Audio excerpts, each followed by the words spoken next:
A paz do Senhor, povo de Deus, tudo bem com vocês? Como é que vocês estão? Graças a Deus, até aqui nos ajudou o Senhor e vai continuar nos ajudando todos os dias das nossas vidas. Nós não saímos de perto dele. Mais um dia, mais uma semana. Espero que vocês tenham tido uma semana boa e que vocês iniciem mais uma semana tranquila, na graça de Deus, com a presença de Deus. Que o Senhor possa continuar, né, nos ajudando, principalmente nossa mente. O Senhor possa continuar nos dando a capacidade de refletir um pouco mais sobre as suas coisas, tudo aquilo que envolve o seu reino, que nós possamos a cada dia ser teólogos envolvidos com a causa do reino e praticantes, né, ativamente da, da comunidade cristã, né? Eu gosto muito da frase do Jonas Madureira. E o Jonas Madureira ele diz o seguinte: mentes teológicas pertencem a corpos eclesiásticos.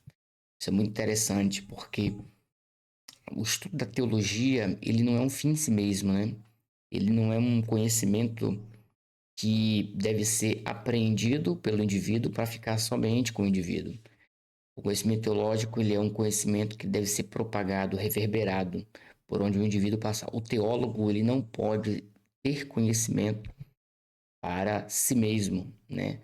Mas o conhecimento que o teólogo adquire, ele tem que passar, tem que reverberar para o ambiente, principalmente para a comunidade de fé que ele está inserido, né? A nossa casa espiritual, nossa igreja. Então aqui fica essa reflexão antes da aula, que você possa estar tomando todo esse conhecimento, né? E derramando na sua igreja, derramando na sua escola, derramando no seu trabalho, passando esse conhecimento e aplicando o conhecimento no nosso dia a dia, na nossa vida prática, na nossa vida diária, que é o mais importante.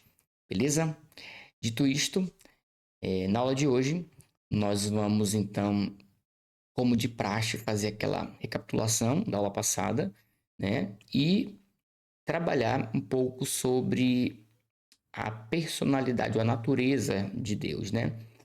E não vou falar agora, quando a gente iniciar a aula de hoje, propriamente dito, eu vou explicar para vocês por que essa aula de hoje, né? Que ela é como se fosse um meio termo. Mas vamos para a recapitulação da última aula. Bom, última aula, então, nós nós tratamos, né? Deixa eu colocar aqui.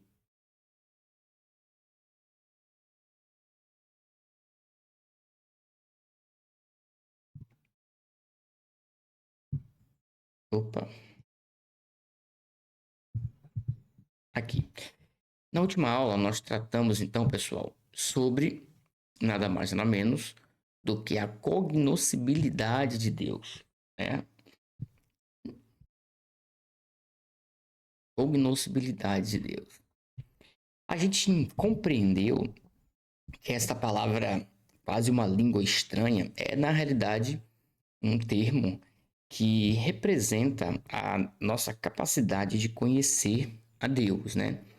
Cognoscibilidade é, na realidade, uma palavra que vem de cognoscível, que significa conhecimento. Então, o estudo da cognoscibilidade de Deus se concentra em compreender justamente se é possível e como se dá as maneiras de nós conhecermos a Deus, né? Essa brilhante ideia que eu tive de trazer Kant para a discussão, para a gente compreender um pouquinho como é que os filósofos entendiam essa dinâmica do conhecimento de Deus. Se ficou alguma dúvida na aula passada, rapidamente eu tentarei explicar novamente, né? Para Kant, não é possível conhecer Deus em si. Por quê? Porque para Kant, a coisa em si, ela é impossibilitada de conhecimento. O que nós conhecemos é a coisa para nós, é a coisa depois de passar por processos e propriedades de percepção, de sensibilidades, de entendimento do ser humano, né? Eu dei aqui diversos exemplos. Um deles que eu dei foi, inclusive, o exemplo de 7 mais 5, né? 7 mais 5 é igual a 12 e a gente sabe que é 12 porque homens, né, deram conceitos às propriedades matemáticas e a partir desses conceitos que eles formularam do 7 mais 5 é igual a 12, a gente sabe que 7 mais 5 é igual a 12. Mas uma coisa é o 7 mais 5 igual a 12 em si, outra coisa é o 7 mais 5 igual a 12 depois de passar por esses atributos, por essas propriedades que o ser humano atribui, entendeu? Ao 7 mais 5 é igual a 14. Dei também a ideia do lápis, né? Esse lápis aqui, entendeu? Vocês aí em Portugal, vocês olham para esse lápis e vocês estão tendo uma percepção através de uma câmera, né? Eu ainda estou pegando no lápis, vocês não. Então, vocês podem, de alguma maneira, estar vendo esse lápis de outra cor, né? Eu estou vendo esse lápis aqui verde, né? Mas quem sabe a câmera poderia estar focando um pouco mais, focando um pouco menos, a iluminação daqui poderia estar um pouco mais escura, e aí vocês não veriam esse lápis como ele é. Vocês veriam ele através de percepções. Então, para Kant, levando isso então para o lado de Deus, é impossível a gente conhecer Deus em si, né? Por quê? Porque nós não podemos conhecer nada em si. Nós conhecemos apenas através de propriedades, né? De formulações que nós fazemos de algo. Então, para Kant, é impossível a gente conhecer a coisa em si. Apenas a coisa é para nós, depois de nós colocarmos ali todas as camadas possíveis, né, de conceitos e de perspectivas, que foi o segundo assunto que nós trouxemos para outra aula. O triperspectivismo de John Frame. Kant diz que não tem como conhecer Deus como uma coisa em si, né? Não tem como conhecer Deus diretamente. A gente conhece o que nós formulamos as nossas ideias sobre Deus, né? Mas não que Deus seja aquilo que nós formulamos dele. Quando eu trago o John Frame para a conversa, a gente já começa iniciando, conceituando, né, o que é uma perspectiva.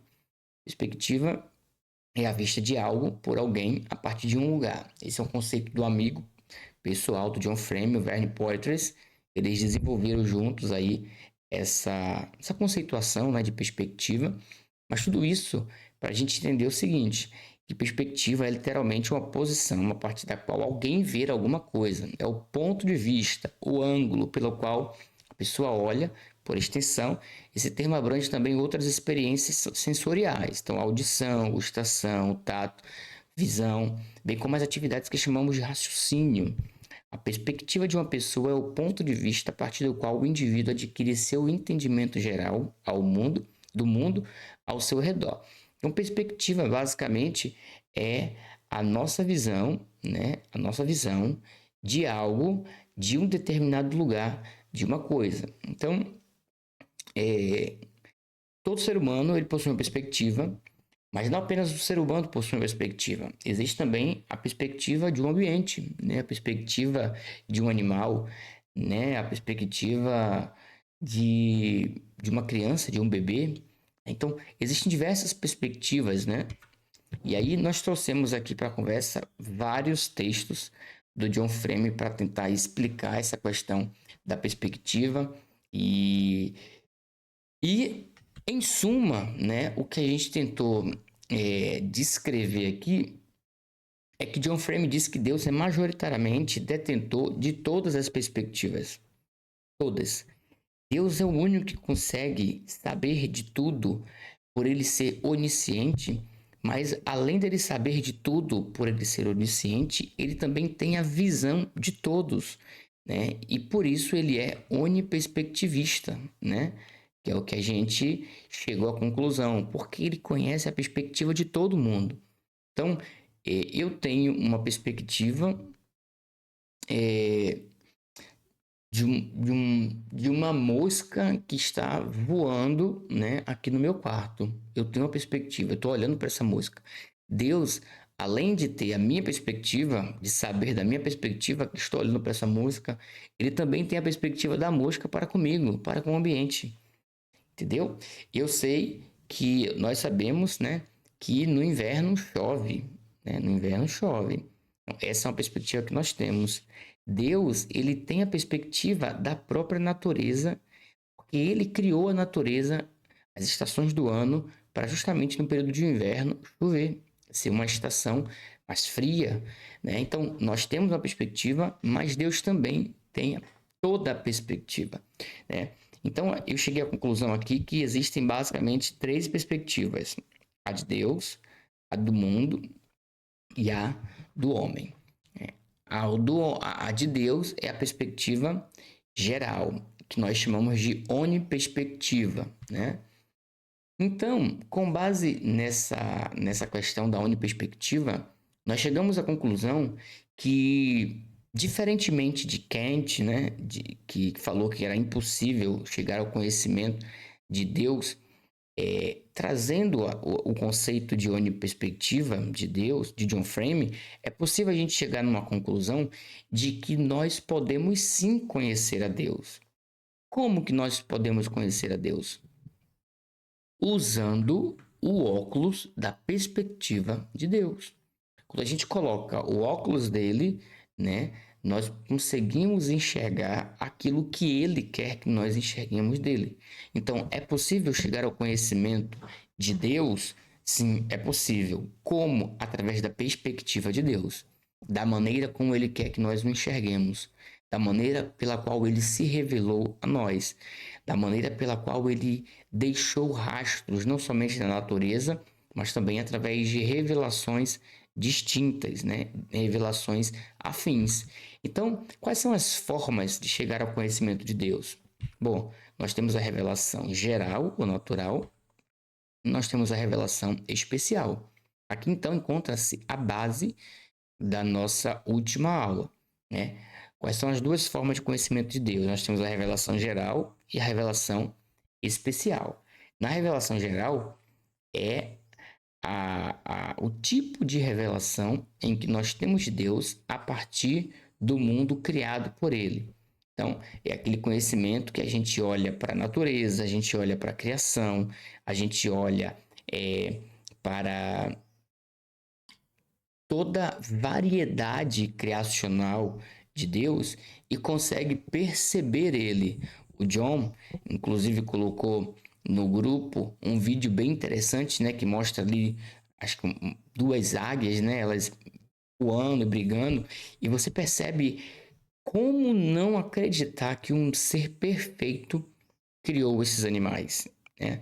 Então, não tem como a gente não mensurar a, a possibilidade de conhecer a Deus através das coisas criadas.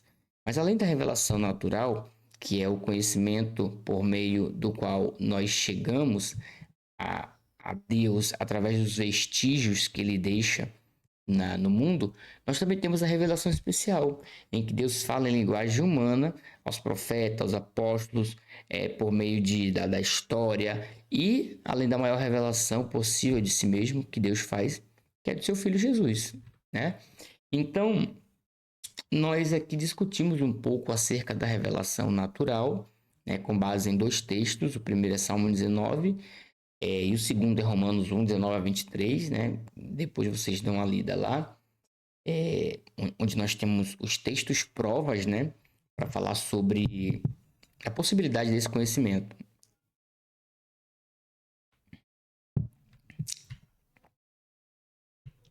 Nós usamos então alguns pensadores para tratar sobre a teologia natural ou a revelação natural. Como é possível? Como é que se dá essa revelação natural? Bom, a gente usou Tomás de Aquino, né? Com as suas casuísticas, né? Com as suas proposições lógicas de causa e efeito, para chegarmos a essa ideia de que é possível sim encontrar Deus na natureza, né? Eu acho que vocês devem se lembrar. Isso aqui é muito interessante porque se Deus causa o mundo e Deus tem uma característica de perfeição, então só exemplo, né, nessas proposições aqui, então o mundo também apresentará essa característica de perfeição, pois o mundo é consequência de A.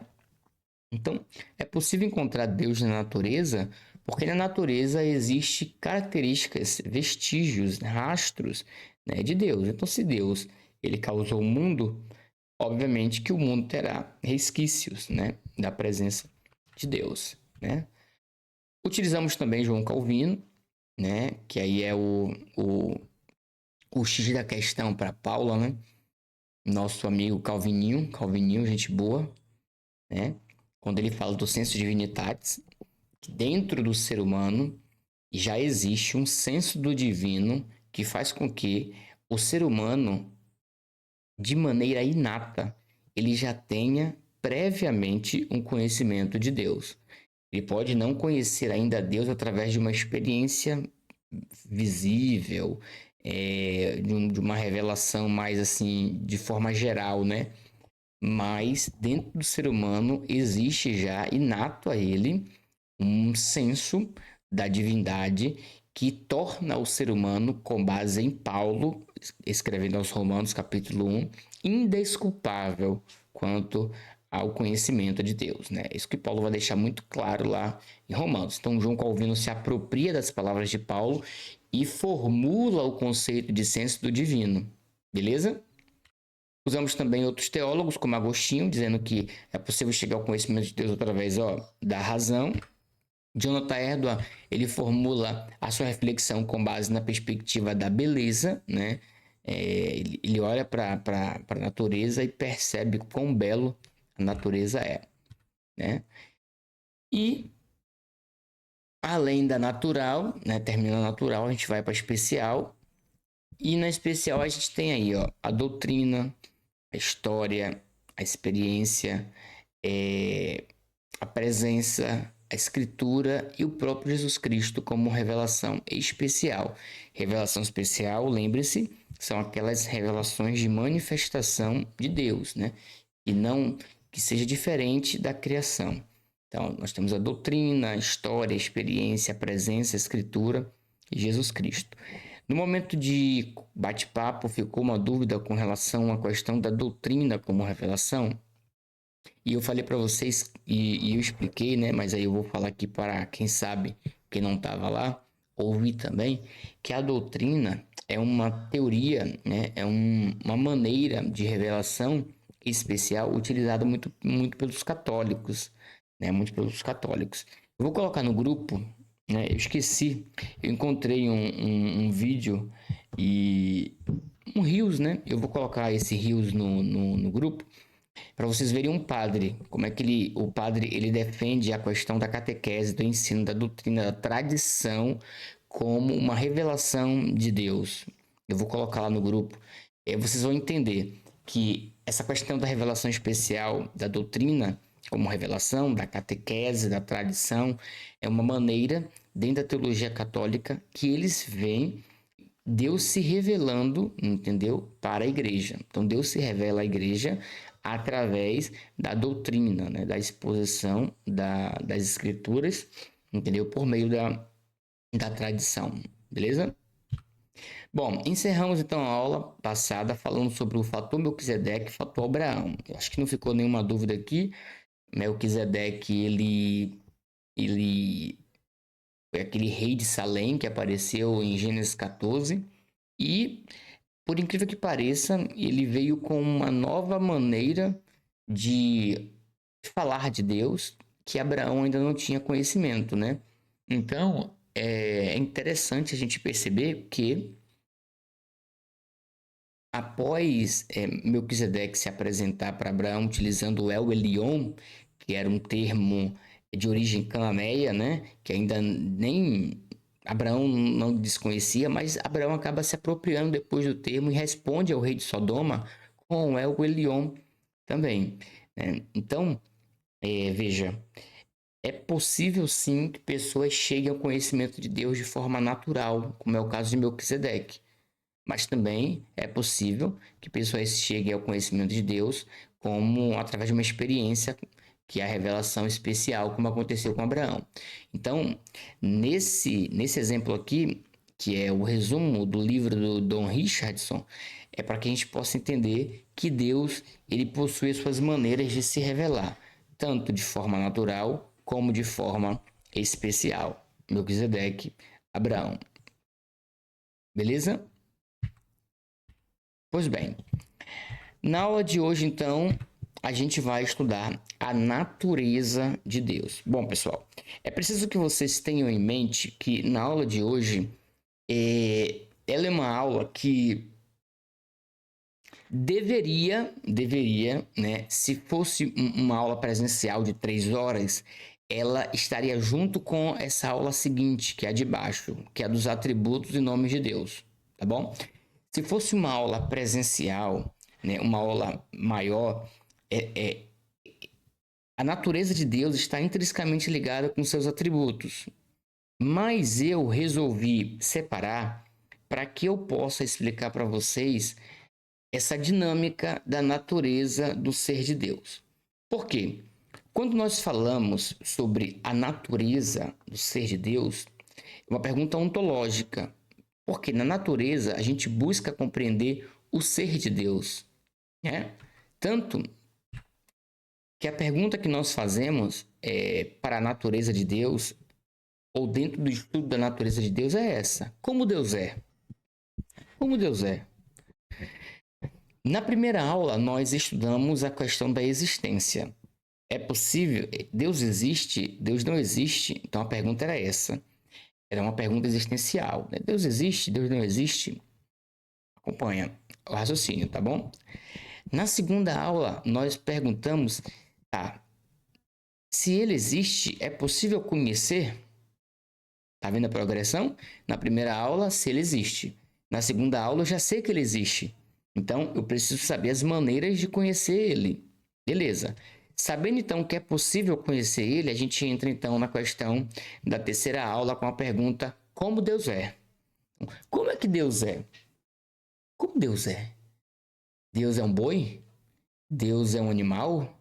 Deus ele é uma pessoa como nós, né? Deus ele, como Deus é? Essa é a pergunta, né? Que nós vamos tentar responder nessa aula com a natureza de Deus. Como Deus é? Deus declara na Escritura que o homem, diferentemente de outros seres deste mundo e criado à sua própria imagem e semelhança, que o mundo é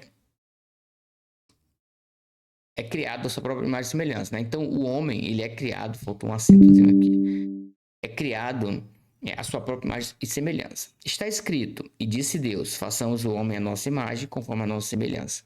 Criou, pois, Deus o homem à sua imagem, a imagem de Deus o criou, homem e mulher os criou. Portanto, segue-se que há uma similaridade a ser vista entre Deus e o homem. Então, se Deus ele cria o homem à sua imagem, conforme a sua semelhança, é possível que existam similaridades entre Deus e o homem. Tá bom, professor? Então vamos lá. Como é Deus? Tá, se Deus criou o homem à sua imagem e semelhança, olhando para o homem, a gente pode ter sinais de como Deus é? Sim, podemos. É comum na Bíblia percebermos por diversas vezes atribuições humanas a Deus, conceitos que conhecemos teologicamente como antropomorfismo. Bom, você já deve ter ouvido falar sobre essa palavra, né? Antropomorfismo, né? Antro, homem, forme. Forme vem de forma, né? Então, antropomorfismo são as formas humanas que nós atribuímos a Deus. São as atribuições, as formas, as maneiras que o homem tem, né, de lidar no seu dia a dia, né, são as formas humanas, literalmente, que a gente acaba atribuindo a Deus. E Leo Schaefer tem um texto muito bom com relação a isso. Ó, os antropomorfismos são estabelecidos quando as características de Deus são afirmadas em termos dos elementos humanos. Esses frequentemente se estendem ao corpo humano e às suas várias propriedades. Com referência a Deus está afirmado. E agora ele começa a dar exemplos na Bíblia de alguns antropomorfismos. Olha o que é que vai dizer Deuteronômio 33, 27.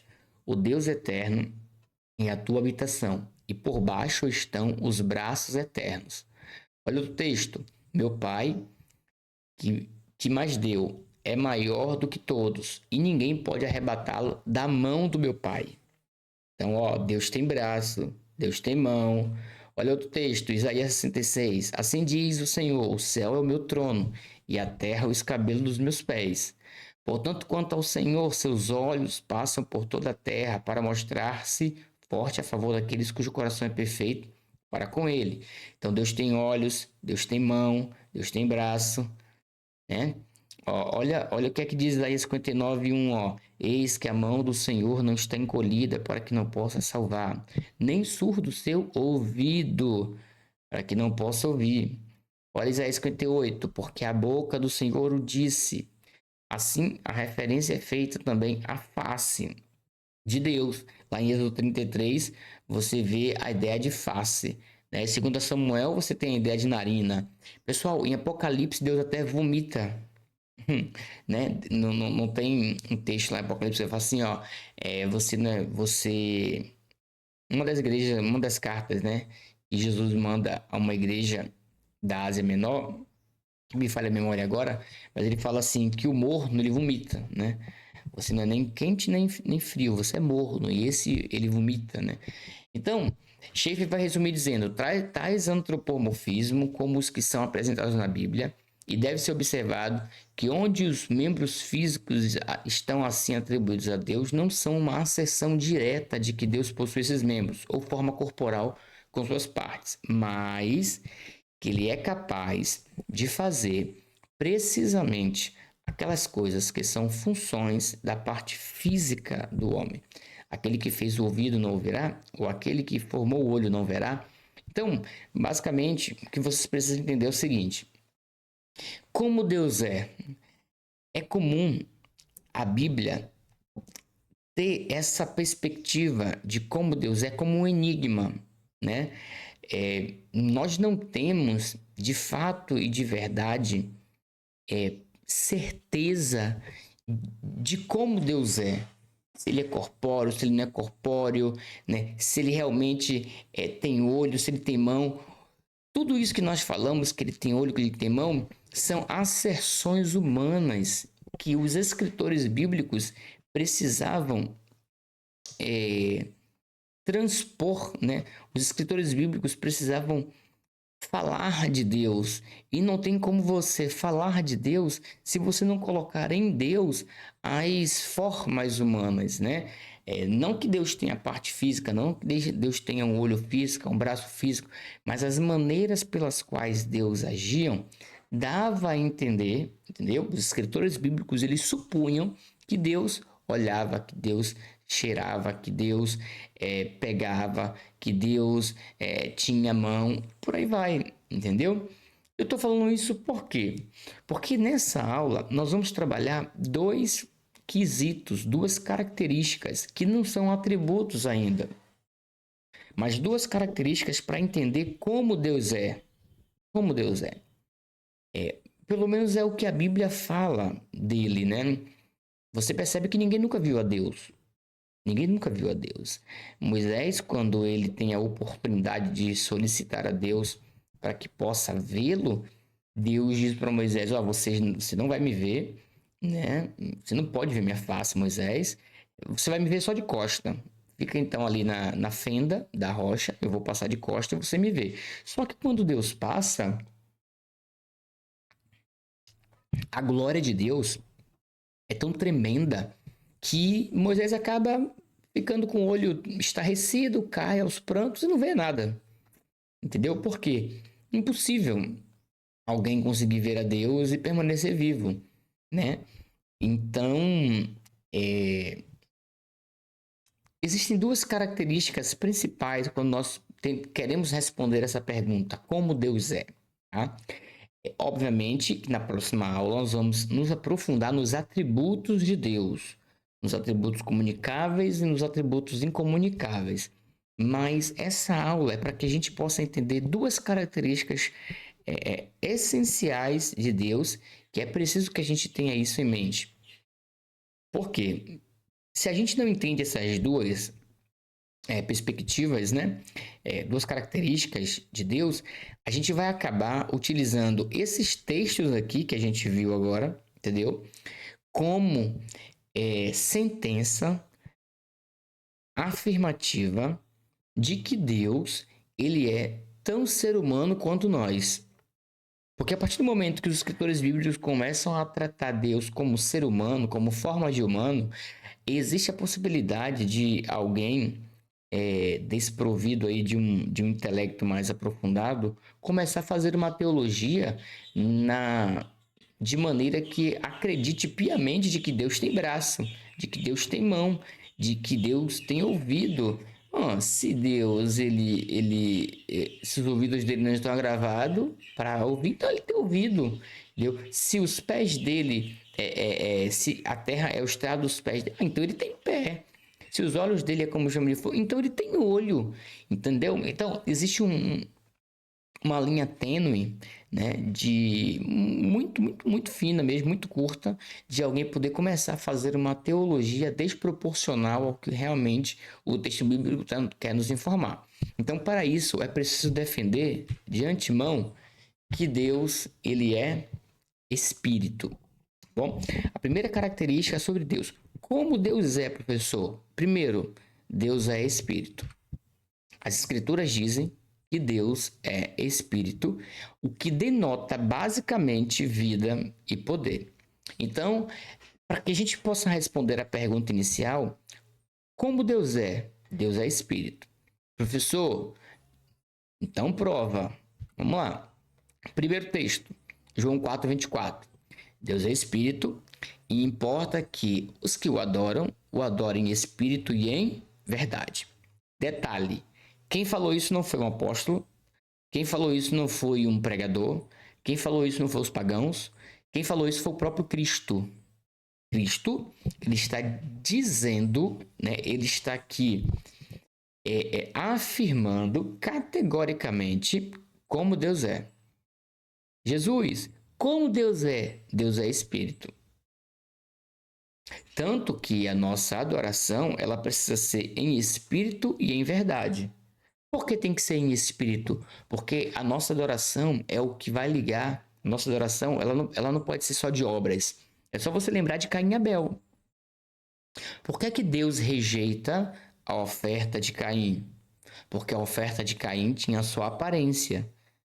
Entendeu? Mas não tinha espírito, não tinha agora o espírito que Deus colocou em nós, não estava ligado com o espírito que é Deus. Então, a oferta não, os espíritos não se comunicavam, era só aparência, entendeu? E sem contar que não tinha verdade, né? Então, Jesus, ele vai falar categoricamente que Deus é o espírito. Mas além de Jesus, um outro grande homem na Bíblia, na realidade, eu acho que depois Jesus ele é o grande nome, né, da teologia bíblica, também vai falar sobre como é Deus. Paulo, segunda carta aos Coríntios, capítulo 3, versículo 17, Paulo vai dizer: ora, o Senhor é Espírito, e onde está o Espírito do Senhor, aí há liberdade. Então, olha que coisa interessante. Deus, ele se preocupa muito com essas perguntas inconvenientes que nós temos. Como Deus é? A gente nem precisava saber como Deus é. Mas a curiosidade do ser humano é tão assim, tamanha, que é preciso que Deus deixasse, né, escrito algumas coisas. Ele não responde todas as nossas indagações, mas algumas ele responde, né? E uma que ele respondeu é isso: como Deus é? Deus é espírito. Agora um texto lá do Antigo Testamento, Isaías 31:3, porque os egípcios são homens e não Deus, e os seus cavalos carne e não espírito. Olha que coisa interessante. Isaías está profetizando, em determinado momento ele vai fazer uma analogia entre os homens e Deus. E ele vai dizer que, ó, os cavalos, né, dos egípcios não são de espírito, são de carne. Por quê? Espírito, só Deus. A gente tem aqui um paralelismo antitético, né? É, é, e a gente consegue entender aqui o que aqui Isaías está querendo dizer. Ó, Isaías está querendo dizer que Deus é espírito, diferentemente dos egípcios e dos cavalos dos egípcios, que não era espírito e morreram afogados no Mar Vermelho. É uma referência direta aqui à perseguição do faraó, né? Então, pessoal, é muito tranquilo a gente perceber essa primeira característica aqui de Deus sendo espírito. Richard Watson ele vai afirmar o seguinte: quando é dito que Deus é um espírito, não temos razão para concluir que uma analogia distante seja pretendida, como aquela que surge da mera relação. A natureza de Deus e a do homem não são a mesma, mas elas são semelhantes, porque elas compartilham muitos atributos comuns, embora, com relação à natureza divina, excede infinitamente no grau de perfeição.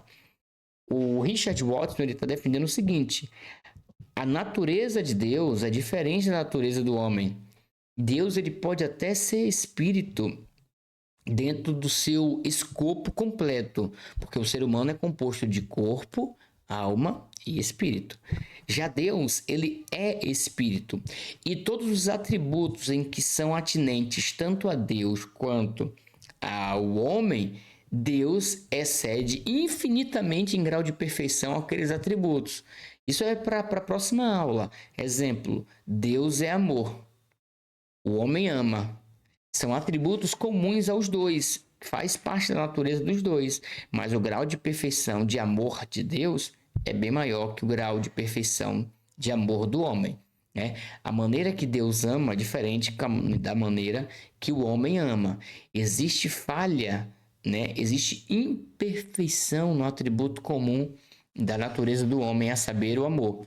Já na natureza divina, né, que é espírito, o amor, que é um atributo compartilhado, né, de Deus, para o homem, que na verdade dentro da teologia a gente chama de atributo comunicável. Nós vamos ver isso na próxima aula.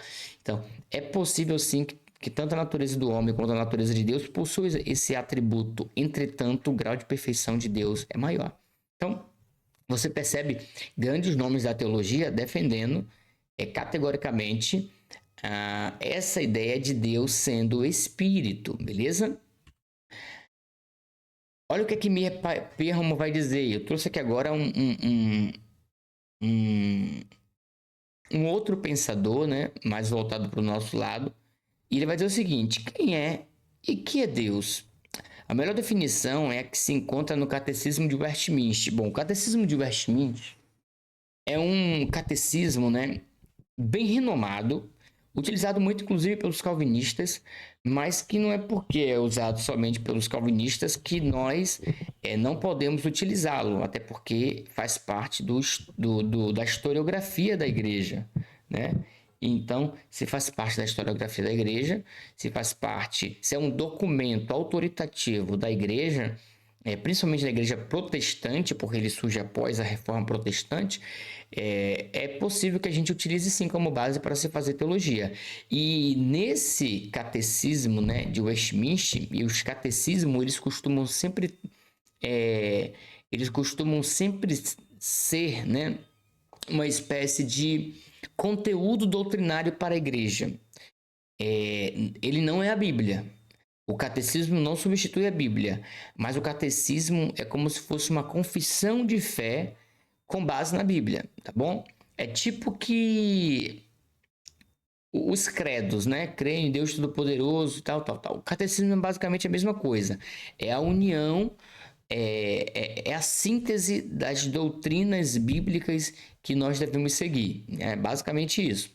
Então, no Catecismo de Westminster, ele conceitua, né, Deus da seguinte maneira: Deus é espírito. Olha como é que já começa o catecismo. Deus é espírito. Infinito, eterno, imutável em seu ser, sabedoria, poder, santidade, justiça, bondade e verdade. Mas engraçado que, mediante a todos esses atributos aí que dão a Deus, a característica principal que inicia o catecismo é o quê? Deus é Espírito. Então, é interessante que a gente tenha isso em mente, essa questão da maneira, né, que a história da igreja sempre atribuiu Deus como Espírito, que é uma das características peculiares dele, né? Como Espírito, Deus é o Deus vivo. E aqui está um ponto interessantíssimo. O fato de Deus ser Espírito já traz consigo uma apologia de que Deus não é um Deus morto ou uma imagem de Deus, né? Mas que ele é um Deus vivo, porque espírito não morre, né? É por isso que recentemente o Ed René Kivitz, ele na sua rede social, ele fez uma pregação, ele acabou dizendo que um pai, né? Ele diz mais ou menos assim: eu, como pai, eu não pegaria o meu filho, não criaria o meu filho, não criaria uma fogueira para colocar o meu filho para queimar até desesperadamente até morrer, né? E aí ele está fazendo essa analogia para dizer que Deus também não criaria um inferno para poder lançar o ser humano, porque nenhum pai, né? Então, se ele, que é um pai terreno, não teria como fazer isso com um filho, imagine Deus, né? Mas você percebe que a base do argumento dele é ele.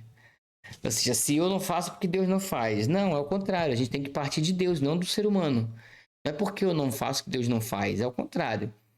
Biblicamente, Deus faz, né?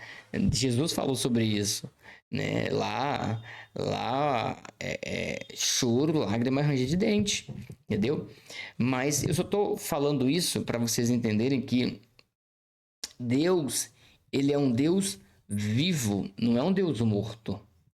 Deus, ele é um Deus ativo.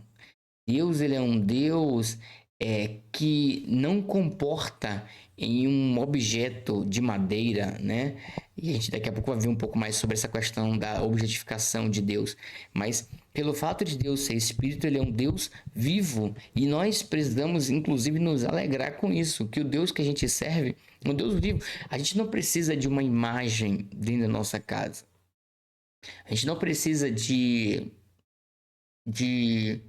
um espaço, né, para comportar Deus. Eu vou falar um pouco mais sobre isso, mas vamos lá. Aqui está outra característica do ser de Deus. Ele é o dono de uma vida eterna em si mesmo. A matéria é ativada pelo Espírito, mas Deus é Espírito puro. Ele é a vida em sua plenitude. Como tal, Deus é fonte de toda forma de vida. Olha o que eu coloco aqui. Não obstante, a natureza espiritual de Deus também impede toda e qualquer limitação de Deus derivada de uma concepção materialista. Por esse motivo é que as imagens de Deus são proibidas.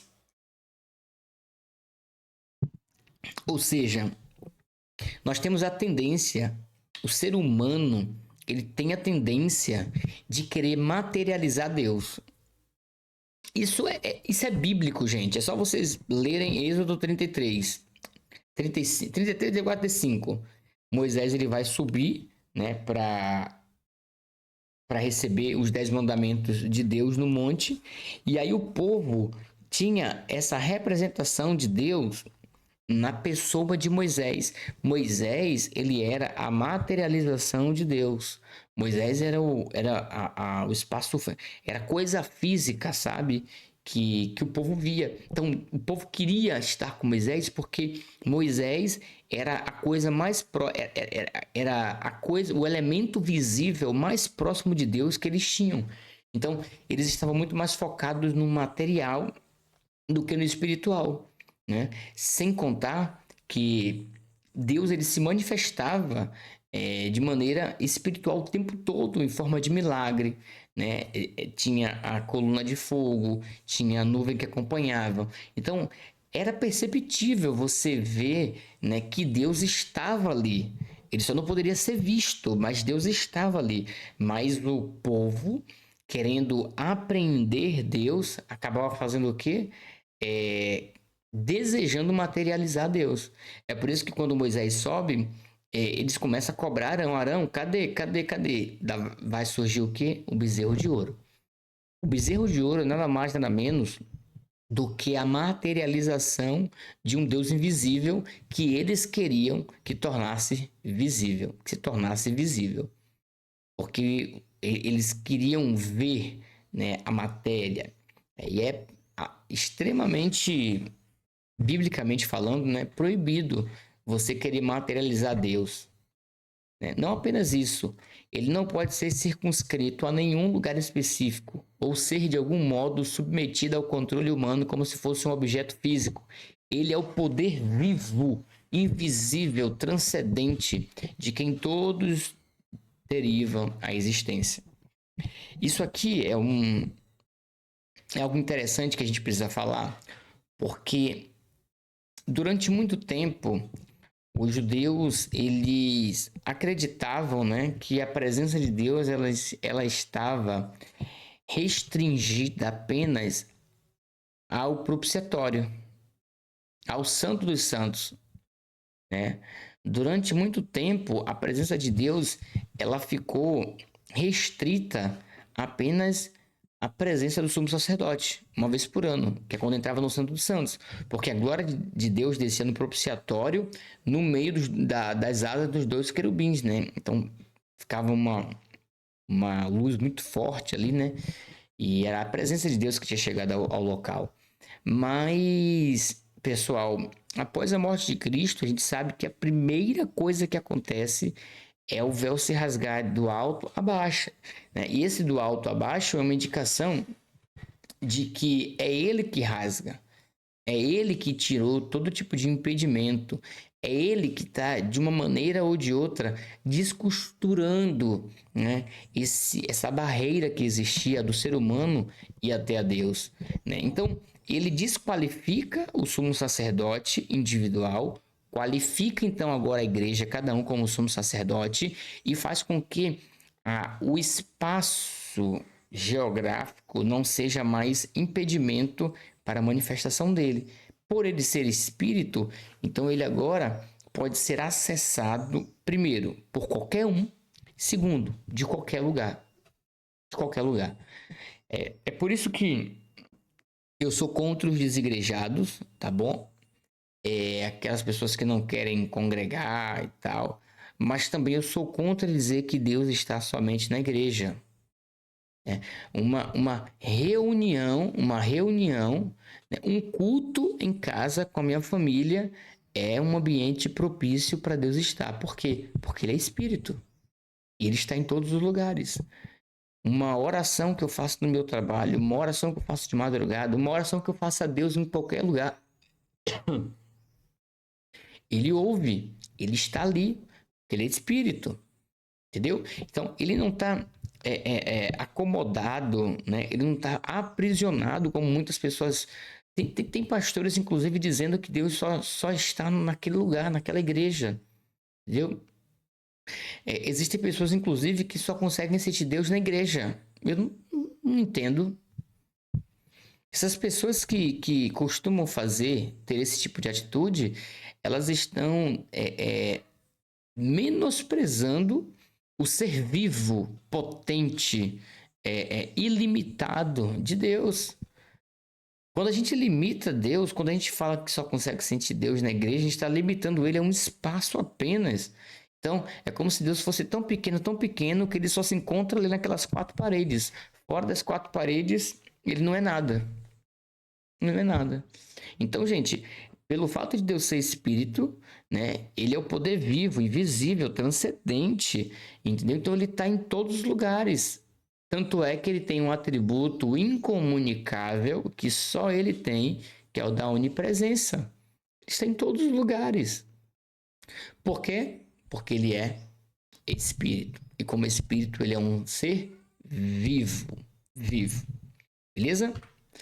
Bom, saindo então dessa questão do Deus Espírito, a gente passa para uma também altamente interessante, que é um ser pessoal. Beleza. Muito cuidado agora, prestem atenção, porque a gente chega no cerne da aula de hoje. Deus é um ser pessoal. Pessoa é todo ser que tem pelo menos 3 características, quais sejam inteligência, afeição e vontade. Beleza? Pessoa é todo ser que tem pelo menos 3 características: inteligência, afeição e vontade. Estas 3 características, por sua vez, se expressam através de vários poderes. Ou seja, existem ramificações dessas 3: poder de pensar, poder de sentir, poder de querer, poder de pensar em si mesmo e o poder de dirigir-se a si mesmo. Bom, com base nesses poderes que nós vimos aqui embaixo, é possível a gente dizer que Deus, ele é um ser pessoal? Ele pensa, ele sente, ele quer, ele consegue fazer uma autorreflexão, ele consegue falar dele? Responda. Vamos prosseguir? A ideia de Deus como pessoa é uma apologia contra o sistema de crença denominado de deísmo, pois Deus não está distante de nós, como eles dizem, mas ele se relaciona com a sua criação o tempo todo. Vocês lembram, na primeira aula, quando nós trabalhamos o deísmo, James Sire, ele falou o seguinte, que o deísmo ele é um sistema de crença em que ele não nega a existência de Deus. Ele acredita na existência de Deus. De um Deus, né? Independente se for o nosso ou não. Mas o que é que o deísmo ele acrescenta à existência de Deus? A impessoalidade, a falta de relacionamento, a falta de, de acessibilidade. Então, no sistema de crença deísta, nós temos um Deus que ele cria a sua obra, mas que ele permite, ele deixa a sua obra ao léu. Ele deixa a sua obra à mercê das suas próprias escolhas. O destino da sua obra fica à mercê das atitudes, das escolhas, das nuances da vida do indivíduo. Então, ele não se relaciona, ele não mantém contato com a sua criação. Então, o deísmo ele tira essa pessoalidade, essa personalidade, essa ontologia de Deus. Ele tira do ser de Deus essa capacidade de ter toque, né? De ter contato com a sua obra criada. Então, a gente afirmar categoricamente que Deus é uma pessoa é a gente ir de encontro com o deísmo. Dizer, não, Deus ele criou o mundo, mas ele mantém contato com o mundo. Contrariamente a todo conceito abstrato, neutro e metafísico, o Deus das Escrituras é, antes de mais nada, um ser pessoal. Ele se revela por meio de nomes, sobretudo pelo grande nome pessoal de Yahvé, que é o quê? Eu sou o que sou, base em Êxodo capítulo de número 3. E no ápice da revelação, na pessoa de Jesus, que é o Deus encarnado. Ele sabe e deseja de maneira consciente se relacionar com a sua criação. Então, olha que coisa interessante. Deus, ele se revela por meio de nomes. E ele se revelou. Quando Moisés pergunta assim, Senhor, vão perguntar qual é o seu nome? Quem é você? Como é você? E Deus vai dizer o quê? Ó, diga para eles, o Moisés, que o meu nome é Hayé Asher I. Eu sou o que sou. Uma tradução bem mais literal, eu serei o que serei. Porque a expressão está no futuro, no hebraico. Então, veja, Deus, ele tem essa característica peculiar atinente também aos homens, de relacionamento, de pessoalidade. Não é à toa que ele resolveu se encarnar, que é o auge da revelação. Ele se encarna para ter um relacionamento mais íntimo, mais próximo com o ser humano. Então não tem como a gente mensurar um Deus impessoal, sendo que esse Deus, ele se fez homem para ficar muito mais próximo. Já não bastava ele ter similitude, né, com o ser humano em diversos aspectos, né, porque ele criou o ser humano a sua imagem, conforme a sua semelhança, mas ele veio em forma de homem. Entendeu? Para ter um contato muito mais íntimo, muito mais próximo, para ter um relacionamento muito mais íntimo e mais próximo com Deus. Ele poderia ser um Deus um Deus deísta. Ele poderia simplesmente criar a sua criação, né? E deixar a sua criação, né? Esquecer a sua criação, abandonar a sua criação. Ele poderia fazer isso, mas não. Ele mantém um contato pessoal o tempo todo com a sua criação. Não há qualquer dificuldade para verificarmos que quando Deus se comunica com o ser humano ao referir-se a si mesmo, sempre usa o pronome pessoal da primeira pessoa do singular como qualquer pessoa humana. Então ele sempre vai dizer, ó, eu sou o Senhor, seu Deus, eu faço, eu. O tempo todo ele tá agindo como uma pessoa. Não tem como a gente caracterizar Deus como impessoal. Deus, ele é uma pessoa. Aí eu coloquei alguns textos aí para vocês depois lerem. Por outro lado, quando o homem se dirige a Deus, também o trata como pessoa. Então, Deus, ele apenas não se apresenta como pessoa, mas ele é tratado pelo próprio ser humano também como pessoa. Então, gente,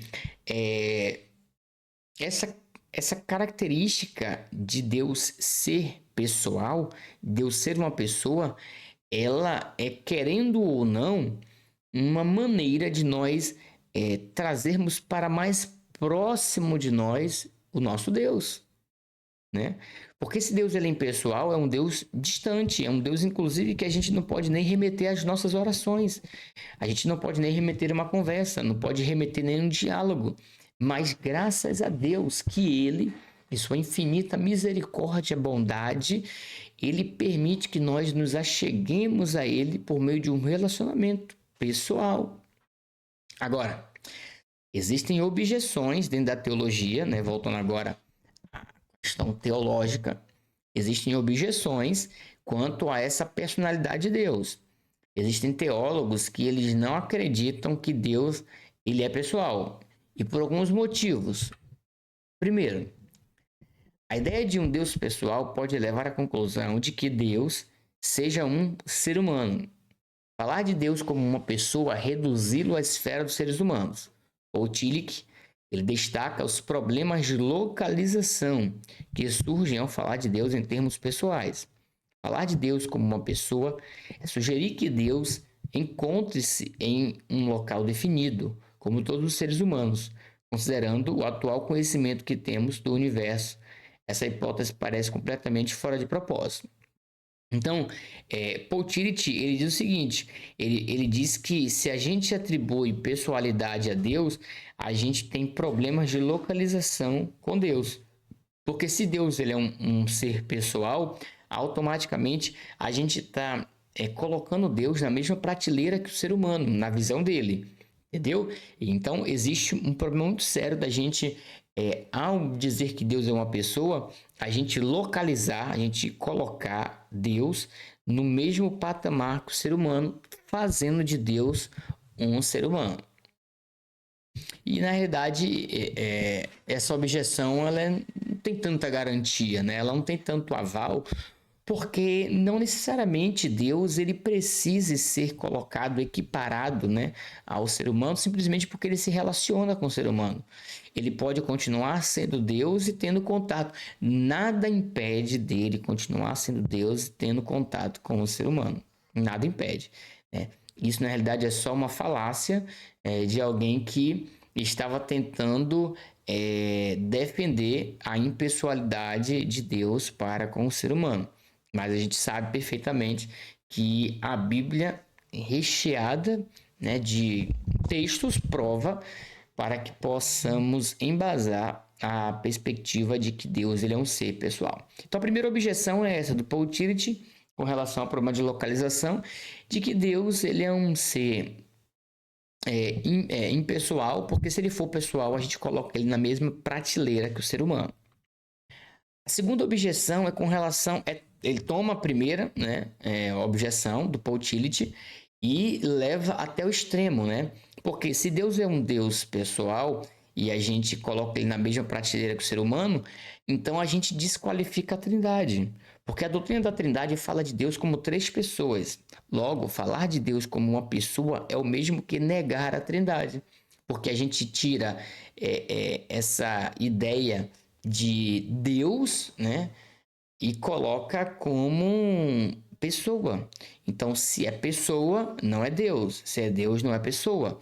Então, se é pessoa e não é Deus, automaticamente a Trindade ela está desfeita. Então, historicamente, essa objeção é bem justificada. No século XVI, aqueles escritores que se referiam a Deus como uma pessoa negavam, geralmente, estavam geralmente negando a existência das três pessoas da Trindade. Deste modo, em seu Philosophical Commentaries, Comentários Filosóficos do Bispo Berkeley, faz uma observação para que não se falasse de Deus como uma pessoa devido a essa razão em particular. Eu acho que também injustificada, né, essa afirmativa do Berkeley, porque não necessariamente, volto à primeira refutação, não necessariamente você desqualifica Deus como pessoa, né, como características pessoais, simplesmente porque ele tem relacionamento com o ser humano. Uma coisa é uma coisa, outra coisa é outra coisa. Tanto é que dentro da Trindade nós temos três pessoas, não três deuses. Se você tem três deuses, você cai no politeísmo, né? Você cai na adoração a vários deuses. Agora, você trabalhando três pessoas, aí não. Aí você já tem três pessoas que formam uma. Ah, professor, mas isso é muito complicado. Beleza, a gente vai ter uma aula só sobre Trindade. Mas eu só quero que vocês entendam que a gente não pode qualificar a pessoa, as pessoas da Trindade, porque cada uma ali é uma pessoa distinta, né? Não são três deuses, são três pessoas que formam um só Deus. É bem enrolado isso, mas na aula de Trindade eu vou trazer várias vertentes aqui, quem sabe. Na verdade, entender a Trindade é muito complicado. A gente tenta amenizar um pouco aí a aprendizagem. Mas voltando ao assunto de Berkeley, é preciso que a gente entenda, né, nessa objeção que ele está fazendo, que a gente não precisa desqualificar a Trindade por chamar as pessoas da Trindade de pessoa. Não, ao contrário. A gente está justamente tentando afirmar que a Trindade são três pessoas e por ser pessoas e ter características pessoais, elas sentem, elas pensam, elas falam. Então, cada uma delas ali são seres distintos, né? Inclusive, a própria Trindade é uma prova cabal da pessoalidade, porque dentro da Trindade já existe um relacionamento do Pai, do Filho e do Espírito. Então, eu inclusive gosto muito da linha de pensamento que trabalha que Deus ele era tão plenamente regozijado, né? O Pai, o Filho e o Espírito Santo, eles eram tão plenos em relacionamento que eles decidiram se relacionar, não apenas entre eles, mas também criar algo e a partir dessa criação se relacionar com a criatura. E é isso que acontece, né? Eles eram tão perfeitos em relacionamento que eles decidiram estender esse relacionamento também para uma obra criada. E aí que eles criam o ser humano. Então, essas duas objeções aqui, nenhuma delas faz sentido, mas eu trouxe justamente para que vocês pudessem entender e saber que houveram objeções, né, a essa questão da pessoalidade de Deus. Bom, e aí a gente vai para o final da aula tratar sobre Martin Buber e o personalismo dialógico. Professor, o que é isso, professor? Depois de você entender que Deus é espírito depois de você entender de que Deus ele é um ser pessoal, nada melhor do que encerrar essa aula com um grande nome da filosofia judaica, né? Na realidade, Martin Buber, ele era judeu, mas a filosofia dele não é estritamente judaica. Mas é conhecida, assim, dentro do campo filosófico, psicológico, terapêutico, né? Quem estuda aí terapia cognitiva, não tem como não passar pelo Martin Buber, né? E o que é que Martin Buber ele vai dizer? Bom, o escritor judeu Martin Buber, em seu principal trabalho And You, Eu e Tu, de 1927, traçou uma diferença fundamental entre duas categorias de relações: as relações eu-tu, as quais são pessoais, e as relações eu-isso, que são impessoais. Então, como a gente está falando de pessoalidade ou personalidade ou características pessoais de Deus, é muito interessante a gente compreender o conceito do Martin Buber para que isso nos ajude a compreender melhor por que é que Deus é pessoal. Beleza? Vamos lá. Vejamos as proposições que Buber usa e depois a gente vai refletir um pouco sobre cada uma delas. Primeiro, a relação eu-isso. Buber usa essa categoria para se referir às relações entre sujeitos e objetos. Perceba, sujeitos e objetos. Por exemplo, entre um ser humano e um lápis. O ser humano é ativo, ao passo que o lápis é passivo. Normalmente, apresenta-se essa diferença de acordo com a linguagem mais filosófica, como a relação sujeito e objeto, na qual o sujeito ativo, nesse caso o ser humano, relaciona-se com o objeto inativo, nesse caso o lápis. De acordo com Buber, o sujeito age como um eu e o objeto como um isso. Portanto, a relação entre um ser humano e um lápis poderia ser descrita como relação eu-isso. Então, olha aqui para mim, ó. Olha aqui para mim. Aqui tem um lápis, beleza? A minha relação com esse lápis é uma relação inteiramente de sujeito e objeto. Sujeito na características de ter relacionamento, objeto, porque eu sou ativo. Objeto na condição de um elemento em que recebe a ferição do sujeito. Então, o objeto não tem como emitir opinião, emitir relacionamento, fazer nada, porque o objeto ele é um objeto, ele é inativo, né? Ele é impassivo, né? Ele é impassivo, ó, ele é passivo, né? Então, eu que ajo no objeto, beleza? Então, essa é a primeira característica de relação. Então, a relação que eu tenho com esse lápis é a relação eu-isso. Eu que faço com o lápis, eu que atuo no lápis, eu que mantenho uma dinâmica com o lápis. O lápis ele só recebe as aferições que eu faço dele, beleza? Isso aqui é a relação eu-isso, beleza? Agora, na relação eu-tu é diferente. Neste ponto, nós chegamos ao coração da filosofia de Buber. A relação eu-tu existe entre dois sujeitos ativos, entre duas pessoas. Ó. Então, para começar, para ser um sujeito tem que ser uma pessoa. Para começar.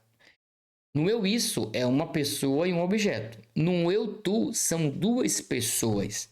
É algo mútuo e recíproco. O eu da palavra primária eu-tu surge como uma pessoa e torna-se consciente de si mesmo. Para ser sujeito, é preciso que haja consciência de si mesmo. O lápis ele não consegue ter consciência de si mesmo, muito menos consciência de mim. Então ele não pode ser um eu, muito menos um tu.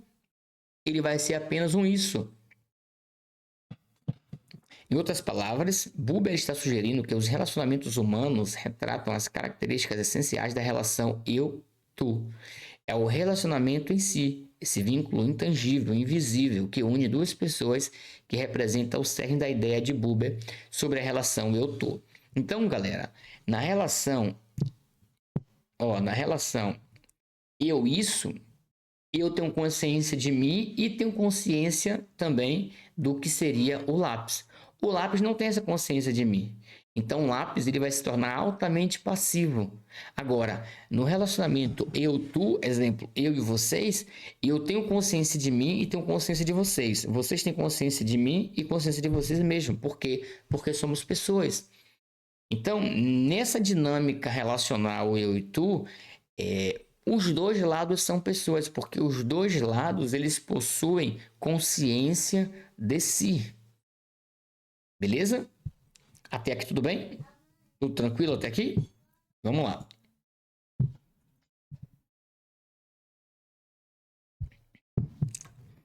Uma frase tirada do livro do Buber. Olha o que ele vai dizer. O tu encontra-me por meio da graça. Ele não pode ser encontrado por meio da busca. Mas o fato de comunicar-me com ele é uma ação que parte de todo o meu ser. É algo que faz parte da minha essência. O tu encontra-me. Eu, no entanto, estabeleço um relacionamento direto com ele. Portanto, essa relação representa a um só tempo a atitude de ser escolhido e de escolher, algo que é passivo e ativo ao mesmo tempo. A relação eu-tu é não mediada. Nenhum elemento de natureza conceitual interpõe-se entre o eu e o tu. Gente, isso aqui é fantástico. Ele está dizendo o seguinte: o tu aqui, ele já está trabalhando a ideia de Deus, tá? O tu aqui já não é mais o tu pessoa humana. Ele já está conceituando Deus aqui. Porque nesse livro é justamente ele trabalhar a maneira como é o relacionamento entre o ser humano e Deus. Então ele vai dizer assim, ó, ele começa dizendo: o tu encontra-me por meio da graça. Isso aqui é maravilhoso. Maravilhoso. Porque ele começa dizendo que o tu abriu uma exceção por meio da graça para poder eu encontrar ele. Mas ele me encontrou primeiro. Ele não pode ser encontrado por meio da busca. Ou seja, ninguém consegue encontrar Deus se ele não se permitir ser encontrado por meio do caminho da graça. E ele continua, mas o fato de comunicar-me com ele é uma ação que parte de todo o meu ser, algo que faz parte da minha essência. Lembra de Agostinho, o senso do divino? Por mais que ele seja um Deus abscôndito, lembra a teologia do Antigo Testamento? Por mais que ele seja um Deus um tu abscôndito, vou utilizar até agora a expressão do Buber, ele veio até mim, mas permanece abscôndito. E eu mantenho essa relação de comunicação a ele. Eu sou movido, né, pelo fato de ser uma pessoa, faz parte da minha essência, segundo João Calvino, o senso do divino, faz parte da minha essência ir até ele. E aí o Buber diz: o tu encontra-me, ou seja, o tu me encontra. Por quê? Porque para ele o relacionamento entre o eu e o tu é ambíguo, né? É relacional. Eu vou até ele, ele vem até mim, eu tenho um relacionamento com ele, ele tem um relacionamento comigo. Então existe uma troca mútua de relacionamento e não pode ser mediado por nada. Então ele encerra dizendo: a relação eu-tu é não mediada, nenhum elemento da natureza conceitual interpõe-se entre o eu e o tu. Então, é uma defesa que o Buber faz nesse livro da pessoalidade de Deus. Deus é um ser pessoal, por quê? Porque um ser impessoal, algo impessoal não vem a ter, não tem essa característica de relacionamento, não vai atrás de nada. É um ser pessoal. Já Deus não. Deus veio ao nosso encontro. Agora, quais são as implicações teológicas desse pensamento para com relação à personalidade de Deus? Duas, na verdade são três. Primeiro, a abordagem de Max Buber afirma que Deus não pode ser reduzido a um conceito ou uma formulação puramente conceitual. De acordo com ele, apenas um isso pode ser tratado dessa maneira, ou seja, apenas isso, ou seja, o lápis, apenas o objeto pode ser tratado estritamente de maneira conceitual. Para Martin Buber, Deus é aquele tu que, graças à sua própria natureza, jamais se tornará um isso. Isto é, Deus é um ser que escapa a todas as tentativas de ser tratado como objeto e que transcende qualquer descrição. A teologia deve aprender a reconhecer e a lidar com a presença de Deus, percebendo que essa presença não pode ser reduzida a um simples conjunto de conceitos. Isso aqui é o grande problema que nós precisamos ter cuidado na teologia. Qual, professor? Da objetificação de Deus. Não apenas na teologia, mas na vida. Tratar Deus apenas como um objeto que nós lembramos dele em apenas alguns minutos é objetificar Deus. Pensar em Deus apenas quando nós precisamos de algo é objetificar Deus. Buscar a Deus apenas no intuito, no interesse de ter alguma coisa, é objetificar Deus. Deus, ele não é um ser para ser objetificado. Deus é um ser para ter um relacionamento, porque ele é um ser pessoal. Uma coisa aqui, ó, é o celular, que quando eu quero fazer alguma coisa, eu vou lá e mexo nele, mas depois eu vou e largo ele de mão, porque é um objeto e eu trato o objeto como objeto. Mas se eu trato Deus como objeto e objetifico Deus, eu tiro a característica pessoal de Deus. E Deus não é um ser impessoal, ele é um ser pessoal que deseja inclusive ter o tempo todo relacionamento. Então, a primeira abordagem teológica que nós fazemos no texto de Buber é que nós não devemos objetificar Deus, colocar Deus dentro de uma caixa e abrir essa caixa só quando a gente quiser usar Deus. Segundo, essa abordagem permite nos alcançar valiosas noções sobre a ideia de revelação. Para a teologia cristã, a revelação não é simplesmente uma manifestação de fatos a respeito de Deus, mas a manifestação de Deus. A revelação das ideias sobre Deus deve ser complementada pela própria revelação pessoal de Deus, sendo um conceito que envolve tanto presença quanto conteúdo. Poderíamos compreender isso dizendo que a revelação inclui o conhecimento de Deus como isso e como tu. Aprendemos coisas a respeito de Deus, contudo, também conhecemos o próprio Deus. Da mesma forma, o conhecimento de Deus envolve conhecê-lo tanto na condição de isso quanto na condição de tu. O conhecimento de Deus não é uma simples coleção de dados sobre Deus, mas um relacionamento pessoal. Então, ele abre espaço aqui para que a gente trate Deus apenas quando for para conceituá-lo, não, meu Deus, qual é a palavra? Esqueci a palavra agora. Mas a ideia aqui da segunda abordagem é o seguinte, é que Martin Buber, com esse conceito de eu, tu e eu isso, ele traz à tona uma possibilidade de trabalhar o conceito de revelação por meio dessa vinda do tu até o eu para ter um relacionamento. Entendeu? Então, quando esse tu vem até o eu e cria esse vínculo de relacionamento, ele, querendo ou não, promove uma revelação. Deus, ele se revela quando ele, enquanto pessoa, vem até nós para se manifestar a nós. Óbvio que quando a gente vai estudar a pessoa de Deus, a gente então passa a tratar Deus como isso, né? Mas esse tratar Deus como isso não significa que a gente tem que deixar de tratar Deus o tempo todo como tu. É por isso que ele encerra dizendo: o conhecimento de Deus não é uma simples coleção de dados sobre Deus, mas um relacionamento pessoal. Você pode até tratar Deus como isso, no caso de utilizar ele como objeto de estudo, mas lembrando que esse objeto de estudo não é um objeto, não é um ser impessoal, é um ser pessoal, e por ser um ser pessoal deve ser tratado como tal, com relacionamento pessoal. Beleza?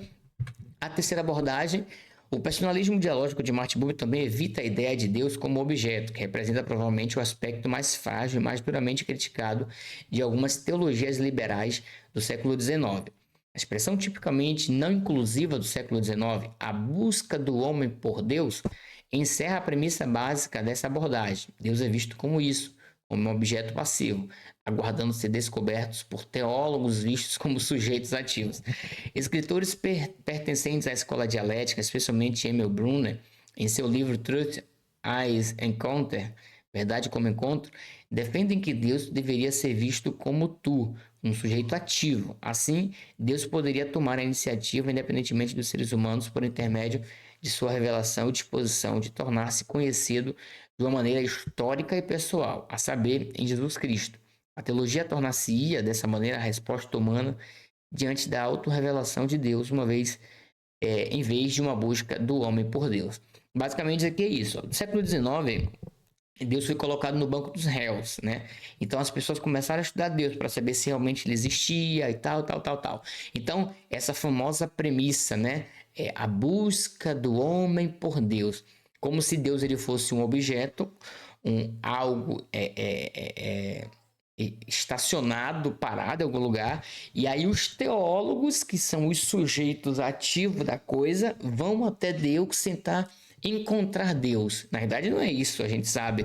Deus é um ser pessoal. E esse personalismo dialógico de Martin Buber é justamente a ideia de que é Deus que vem até o ser humano. Por quê? Porque não é somente o ser humano dotado de pessoalidade. Deus também é um ser dotado de pessoalidade e, por conta disso, ele vem até nós. E não apenas nós até ele.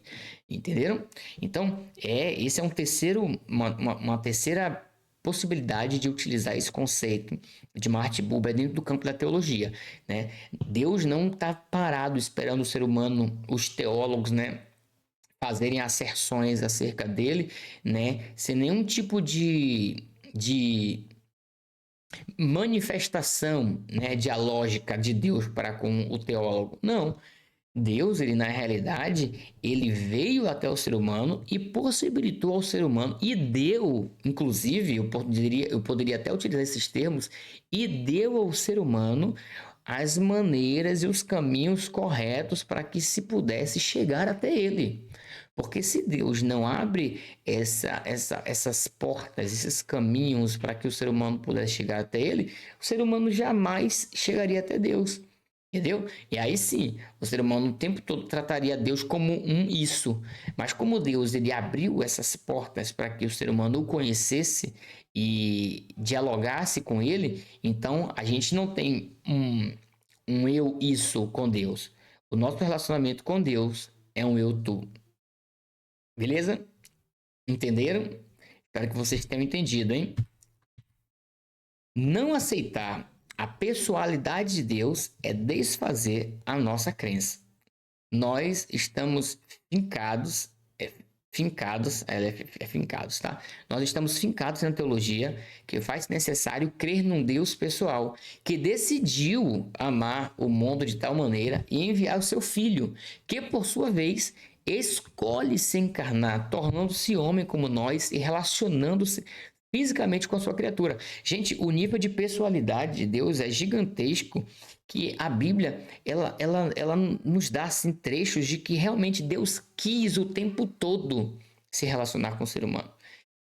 Deus amou o ser humano, mesmo o ser humano tendo pecado, de tal maneira que enviou o seu filho. E o seu filho, quando vem, ele escolhe morrer, né? Tanto é que Paulo, lá aos Filipenses, vai dizer que Deus o exaltou soberanamente e deu o nome que está acima de todo nome. Por quê? Porque ele se esvaziou, ele se humilhou, ele se fez homem, ele escolheu se relacionar mais intimamente com o ser humano. Como não dizer que um ser desse não é pessoal? Como não atribuir a Deus essa característica tão benéfica que é a pessoalidade, essa característica de relacionamento? Para nós cristãos, é impossível prosseguirmos em nossa fé não acreditando na pessoalidade de Deus. Se a gente não acredita na pessoalidade de Deus, acabou a crença, acabou o cristianismo, porque o cristianismo está fincado na pessoalidade de Deus, no relacionamento de Deus. Você vê Deus na Bíblia, principalmente Jesus, né, dizendo que a maneira que nós temos de nos relacionar com Deus é através da oração. E a oração, ele ensina a oração com um termo assim, gente, que exige pessoalidade. A oração do Pai Nosso. Você tratar Deus como Pai, você tratar Deus como pastor. Então tem imagens na Bíblia que leva diretamente para uma característica de pessoalidade. Então Deus ele é um ser pessoal, sim, porque ele exige de nós um relacionamento, uma comunhão, né? E para ter todas essas coisas precisa ser o quê? Pessoa. Vamos encerrar então a aula de hoje com o texto do Alistair McGrath. Ele vai dizer o seguinte: a ideia de Deus como pessoa tem sua importância em outras áreas da teologia. Além de nos ajudar a formar uma noção a respeito da revelação, essa ideia esclarece também a ideia da salvação. Em 2 Coríntios 5, 18 e 19, Paulo fala de Deus que nos reconcilia com Ele por meio de Jesus Cristo. Esta ideia de reconciliação é uma entre as inúmeras ideias usadas no Novo Testamento para representar as consequências da morte de Cristo na cruz. O que desperta real interesse é que nesta passagem Paulo para significar a restauração da revelação entre Deus e a humanidade, emprega a mesma palavra grega que usou anteriormente, em 1 Coríntios 7, 10 a 11, para falar da restauração da relação entre o homem e a sua esposa numa eventual separação. Olha que coisa interessante. Nesta passagem, parece que Paulo está sugerindo que Cristo é o mediador, o intermediário que restaura a relação entre Deus e a humanidade, para ser como era antes. Aqui, uma noção tirada do mundo das relações pessoais ajuda a esclarecer a noção de salvação e a diferença que a morte e a ressurreição de Cristo estabelece para as coisas. Gente, então, você percebe que o pecado, querendo ou não, distancia o homem de Deus. O pecado, ele afasta o homem de Deus. E quando você perde esse vínculo com Deus, você acaba, querendo ou não, fazendo com que Deus se torne muito impessoal. Então, Deus, sabendo que ele não pode ser impessoal para com a humanidade, ele precisa ser pessoal, de relacionamento, ele então utiliza Cristo para reconciliar, para tornar pessoal novamente. Olha que coisa maravilhosa. Deus percebe que deve existir esse relacionamento. Por ele ser um Deus pessoal, ele precisa estar em contato com a sua criatura. Mas se a criatura decidiu viver distante dele e tornar ele um isso por conta do pecado, Deus então envia Cristo e através de Cristo, através da morte de Cristo na cruz, aquilo que estava fazendo o ser humano tratar Deus como isso, entendeu? Faz agora acontecer novamente uma união entre o ser humano e Deus. Então, essa reconciliação que acontece por meio da morte de Cristo faz com que o ser humano não veja mais Deus como isso, mas um Deus como tu. Volta então o relacionamento, volta então a pessoalidade, o sujeito versus sujeito entre Deus e o homem. Por fim, Deus não é um isso. Deus, ele é um tu. E a relação eu-tu de Martin Buber nos ajuda muito a explicar esse quesito de pessoalidade para com Deus. Beleza? Deus abençoe e vocês possam continuar aí pedindo a Deus que ajude, né, a vocês terem mais reflexão sobre Deus, sobre a vida, e utilizem esses conhecimentos também na vida prática de vocês. Deus não é isso, lembre, Deus ele é um tu, um eu-tu, conforme disse Martin Buber. Deus abençoe, pessoal, uma boa noite, até mais.